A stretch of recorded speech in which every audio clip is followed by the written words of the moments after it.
Assalamualaikum warahmatullahi wabarakatuh. Kami dari kelompok 1 akan mempresentasikan hasil diskusi kami tentang mixing. Sebelumnya kami akan memperkenalkan diri. Saya Muhammad Bisongwang. Nama saya Gabriel Jose Gilbert Simanjuntak. Saya Haikal Permana. Saya Disa Pinaulandari. Saya Elizabeth Mirbaria. Saya Adrina. Selamat menyaksikan. Saya Elizabeth Mirbaria Subagaria. Sebagai pemateri pertama akan menjelaskan mengenai mixing. Pencampuran atau mixing adalah peristiwa tercampurnya bahan-bahan terpisah yang memiliki sifat berbeda sehingga menjadi suatu sifat yang sama. Pencampuran merupakan proses mencampurkan dua atau lebih bahan dengan menambahkan satu bahan ke bahan lainnya sehingga membuat suatu bentuk yang seragam dari beberapa konstituen. Pencampuran adalah suatu proses mencampurkan bahan sehingga dapat bergabung menjadi suatu homogen yang bersifat seragam dan memiliki penyebaran yang sempurna. Prinsip pencampuran didasarkan pada peningkatan pengacakan dan distribusi dua atau lebih komponen yang mempunyai sifat yang berbeda. Pencampuran dapat dikarakterisasi dari waktu yang dibutuhkan, keadaan produk, atau bahkan jumlah tenaga yang dibutuhkan untuk melakukan pencampuran.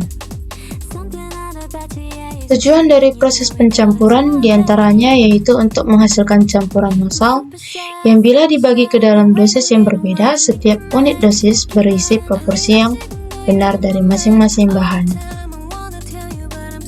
Artinya, apabila diambil sampel secara acak dari segala sisi, setiap dosis tersebut memiliki perbandingan yang tepat atau sama dari komponen-komponen yang ada dalam campuran tersebut. Tujuan yang kedua yaitu mengurangi ketidaksamaan atau ketidakrataan dalam komposisi. Dengan kata lain, pencampuran dilakukan untuk menciptakan konsistensi dan keseragaman dalam distribusi bahan atau unsur dalam suatu campuran. Yang ketiga, tujuan dari pencampuran yaitu untuk menciptakan campuran yang homogen. Artinya ingin diperoleh keseragaman yang tinggi dalam distribusi atau penyebaran bahan-bahan yang dicampur sehingga tidak ada perbedaan yang signifikan antara bagian-bagian berbeda dan campuran tersebut. Yang keempat, untuk mengurangi variasi dalam karakteristik produk. Dengan meratakan atau menyamakan komposisi bahan-bahan, pencampuran bertujuan agar produk yang dihasilkan memiliki karakteristik yang konsisten atau seragam, mengurangi fluktuasi atau perbedaan yang mungkin muncul dalam sifat-sifat produk tersebut, sehingga dapat disimpulkan bahwa tujuan pencampuran adalah menghasilkan suatu campuran homogen dengan karakteristik yang seragam dari berbagai komponen yang digunakan. Sekian dari saya, akan dilanjutkan pada pemateri yang berikutnya. Aku Dwi Seprinaulandari sebagai pemateri kedua. Selanjutnya kita masuk ke jenis-jenis pencampuran. Jenis-jenis pencampuran sendiri itu ada 7. Yang pertama itu adalah pencampuran bahan padat ke padat. Contohnya ketika kita mencampurkan garam dan gula atau ketika kita mencampurkan tepung terigu dan gula pasir. Nah, pencampuran padat ke padat ini dapat dilakukan menggunakan alat seperti blender atau mixer dan harus dilakukan hingga bahan-bahan tercampur sempurna atau secara merata. Nah, yang kedua itu adalah pencampuran bahan padat ke gas. Contohnya ketika kita menambahkan baking powder ke dalam adonan kue untuk membuatnya mengembang. Baking powder ini mengandung gas karbon dioksida yang akan dilepaskan ketika adonan dipanaskan, sehingga membuat kue menjadi lebih empuk dan mengembang. Selanjutnya itu pencampuran bahan gas ke gas. Contohnya ketika dua gas yang berbeda dicampurkan untuk membentuk campuran gas baru. Nah, misalnya ketika kita mencampur gas hidrogen dengan gas oksigen, maka akan terbentuk campuran gas air. Selanjutnya itu adalah pencampuran bahan gas ke padat.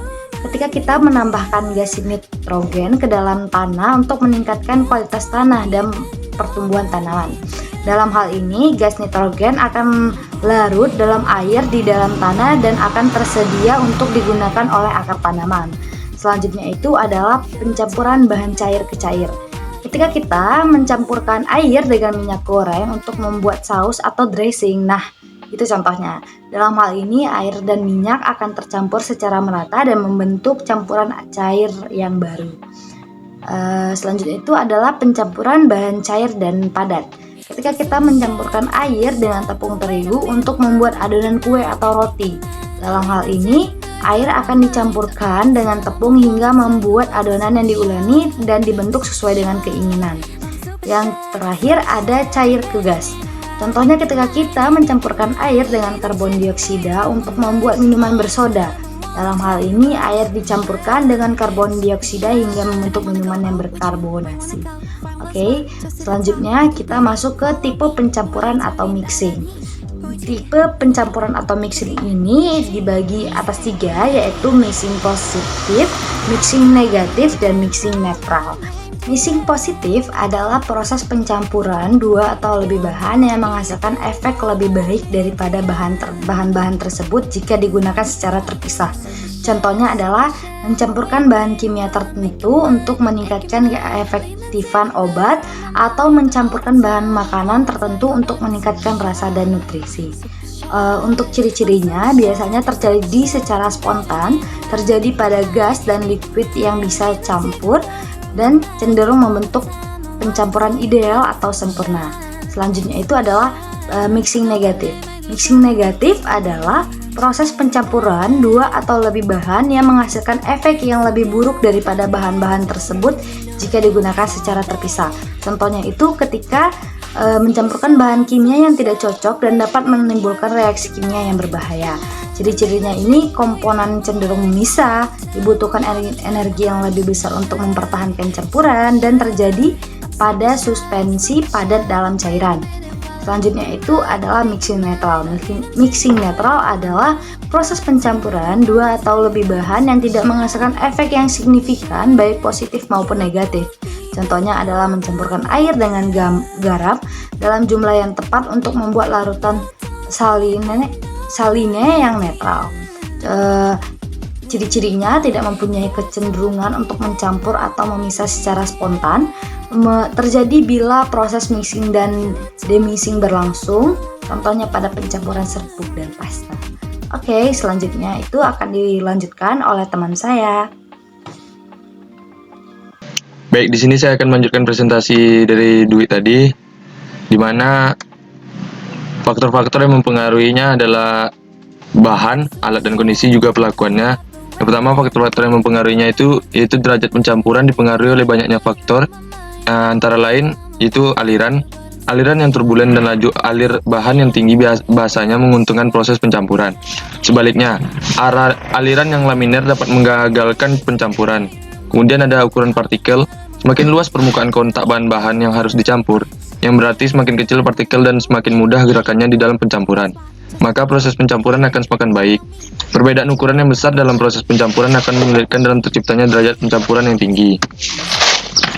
Faktor-faktor yang mempengaruhi lainnya itu juga ada kelarutan. Semakin besar kelarutan bahan-bahan yang akan dicampur pada pencampuran, maka akan semakin baik pencampurannya. Pada saat kelarutan terjadi pula peristiwa difusi laju. Itu difusi dipercepat oleh adanya aliran. Kelarutan sebanding dengan kenaikan suhu, sehingga dapat dikatakan bahwa dengan naiknya suhu derajat pencampuran akan semakin baik pula. Di sini juga ada viskositas campuran, jenis bahan yang dicampur, urutan pencampuran, suhu dan tekanan pada gas, bahan tambahan pada pencampuran seperti emulgator. Selanjutnya akan dilanjutkan oleh teman saya. Kemudian ada mixing solid dengan solid.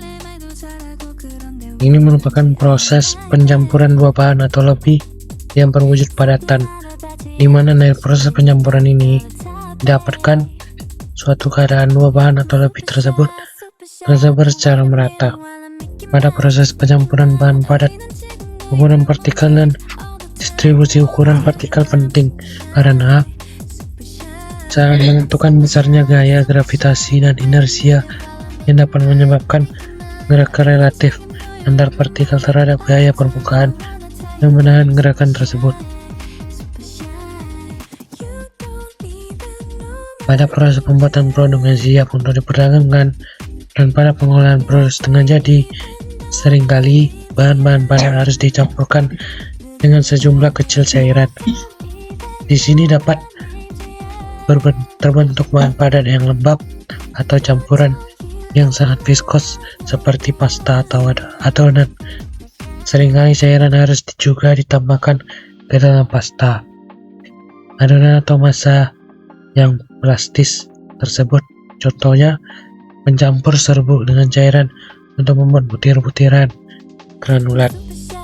2. Mencampur pasta pada industri farmasi dan kosmetik dengan bahan-bahan aktif. Terus ketiga, mencampur massa sintetik yang plastis dengan bahan-bahan penolong, misalnya bahan pelunak, stabilisator, dan bahan pewarna. Oke, baiklah. Di sini saya akan menjelaskan mekanisme pencampuran zat padat.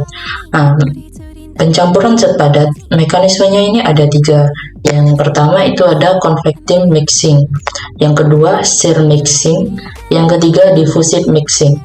Nah, dari ketiga mekanisme tersebut, bagaimana perbedaannya dan apa itu dari ketiga mekanisme tersebut? Yang pertama ada convective mixing. Nah, convective mixing ini adalah suatu pergerakan massa padatan pada suatu bahan pangan akibat perbedaan suhu atau tekanan menyebabkan perubahan pada posisi partikel padatan tersebut.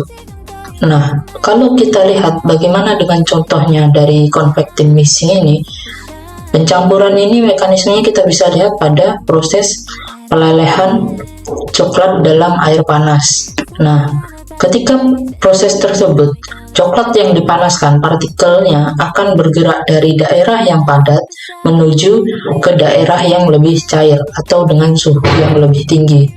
Nah, hal ini akan menciptakan pencampuran yang lebih merata dan homogen.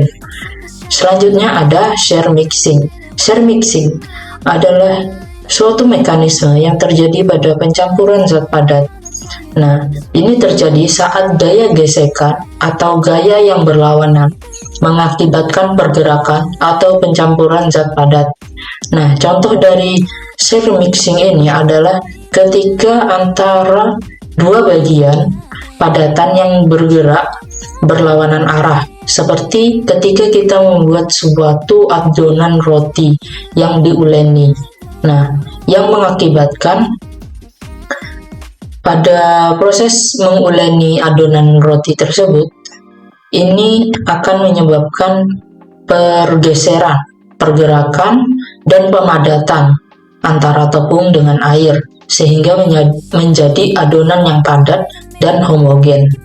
Nah, selanjutnya adalah diffusive mixing, yaitu suatu mekanisme yang terjadi pada pencampuran zat padat pada proses pencampuran di mana atom atau molekul padatan bergerak secara acak dari daerah konsentrasi yang tinggi ke daerah yang lebih rendah. Ini menciptakan distribusi yang lebih merata dalam zat padat tersebut. Contohnya adalah pergerakan atom dalam padatan logam yang saat pemanasan. Nah, ketika kita mencairkan suatu logam padat yang pada suhu yang sangat tinggi, ini akan menyebabkan redistribusi atau menghasilkan struktur yang lebih seragam pada logam yang sudah dipanaskan pada suhu tinggi. Nah, mungkin itulah 3 mekanisme pencampuran zat padat. Selanjutnya akan dilanjutkan oleh teman saya. Terima kasih. Perkenalkan, nama saya Gabriel Jose. Mungkin bisa kita lanjut ke tipe alat selanjutnya, yaitu fluidized bed mixer. Nah, dari mekanisme alat ini yaitu menggunakan udara atau gas. Nah, untuk menggerakkan partikel, menciptakan efek fluidasi dan pencampuran efisien. Jadi cara kerja alat ini menggunakan udara atau gas agar bisa bergerak supaya dapat mencampurkan bahan-bahan padat dengan efisien.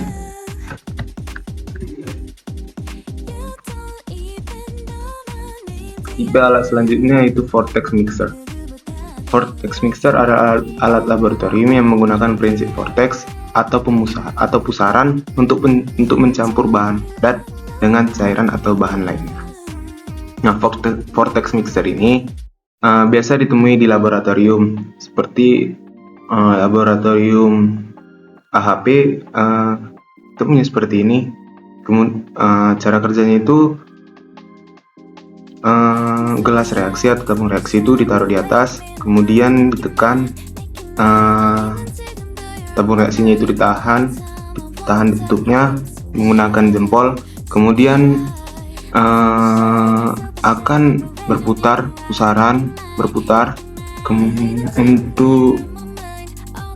untuk hasilnya itu tercampur dan setelah diangkat akan terciptakan pusaran. Nah, mungkin itu untuk mekanisme penggunaan vortex mixer.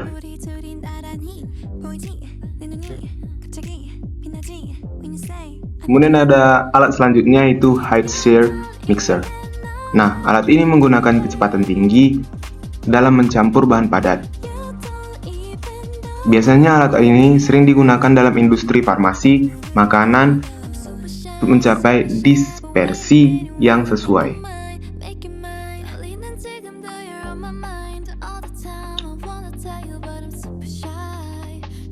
Oke, ke tipe alat terakhir yaitu double cone mixer.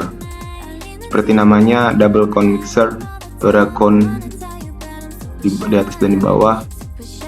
Alat ini terdiri dari dua cone yang berlawanan arah, satu mengarah ke atas, satu mengarah ke bawah. Digunakan untuk mencampur bahan padat dengan cara menggulung bahan tersebut ke arah yang berlawanan. Dan nanti ini akan berputar hingga terciptanya pencampuran yang efisien dan efektif.